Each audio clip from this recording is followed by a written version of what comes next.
That's surprising, but it's sort of understandable. I think the real shock is when you find out that the government isn't going to help you, and that the government is not only not helping you, is only not prepared to deal with it environmentally, but that they actually thwart the public's concerns.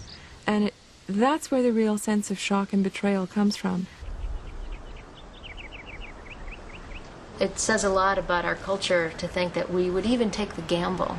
We would even take the gamble to ruin our productive agricultural soil by putting a material that we, at best, I mean, I say we know a lot about. We know that it causes great harm. But even if there are doubts about it, why put it on the soil? Across the industrialized world, the need to dispose of sludge and sewage waste takes precedence over public safety. The experience in Sweden brings home what this gamble means. There, they have made a direct connection between sewage sludge and public health.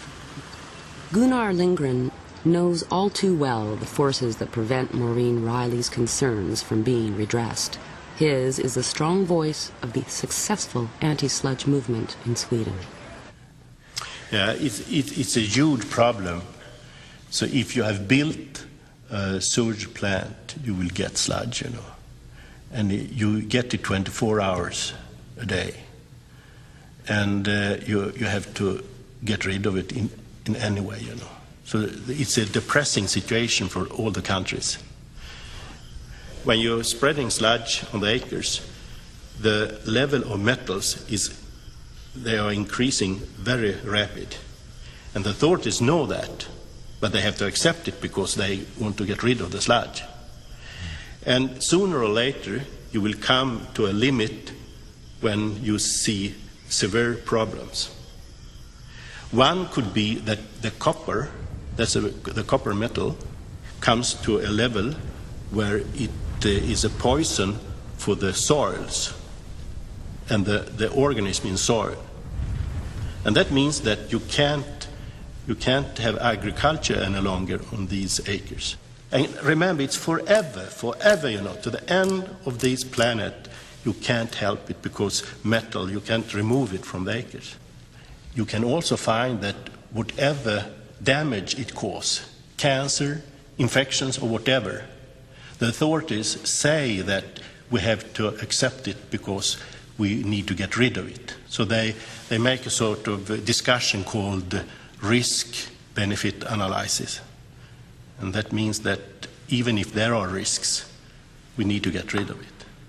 So in many countries, it's no use to come to argument with a dead body and say this was killed of sludge. The authorities will say people are killed in traffic or whatever. We need to get rid of the sludge. That's the main thing. At his home on the Baltic, Swedish engineer Carl Lindström describes how the sludge story unfolded and came to a head for the Swedes. But the policy was very much pro-sludge spreading, and I think there wasn't much alternatives. You could burn sludge and create air pollution, which wasn't much better. Or you could dump it in the ocean, and that was obviously stopped too for good reasons. And then there was a particular event where they found flame retardants in the sludge, which came from both small and big treatment plants, and that was associated with cancer, a special kind of cancer, non-Hodgkin's lymphoma. Eminent Swedish oncologist Lennart Hardell. We picked out this disease because very much of our research has been on non-Hodgkin lymphoma, which is some kind of lymph node disease, which is malignant. And then we knew about the brominated flame retardants, that they are quite similar as PCB, so we had a suspicion that we could probably find brominated flame retardants in our cancer patients too, which was actually the case. And then the research team up in Umeå, where the environmental chemists work, who do this type of analysis for us, they went on to analyze food, and we did find that there were brominated flame retardants in different types of food. The concentration in mother's milk is increasing. We have historical batches in Sweden from early 1970s, and at that time there were very low concentrations, and now the curve is going straight up, and the concentration is doubling every 6th year in mother's milk of brominated flame retardants. We also pointed to the fact that this was found in human beings, this is found in food, this is probably a cancer risk, and this can also be found in the sludge, sewage sludge, which is spread over the farmland, and we questioned if this is really should be done in the future, and we discussed the probability that it could go into the food chain through the sludge. Public reaction to these findings was strong enough to influence food producers. The Swedish National Farmers Association put a ban on the spreading of sludge on Swedish agricultural land.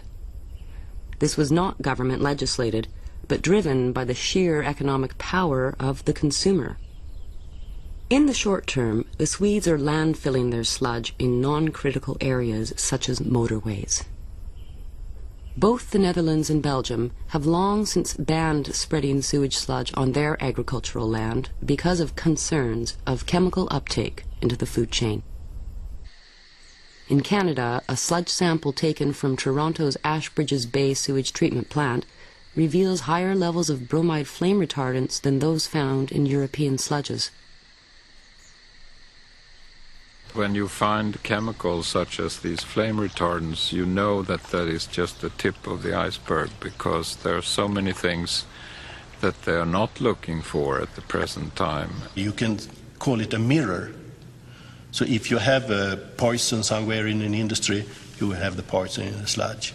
If you are using color for your hair, you will have it in the sludge, and so on. So it's a sort of basket of all the bad things. If you say that broccoli is a healthy vegetable, the next question is, of course, where is that broccoli coming from? What is it grown on?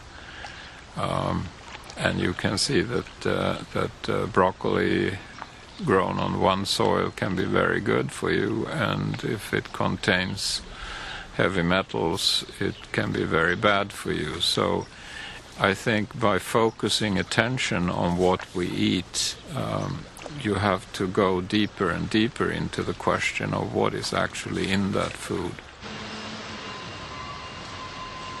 Welcome to Edmonton's $100 million state-of-the-art waste facility.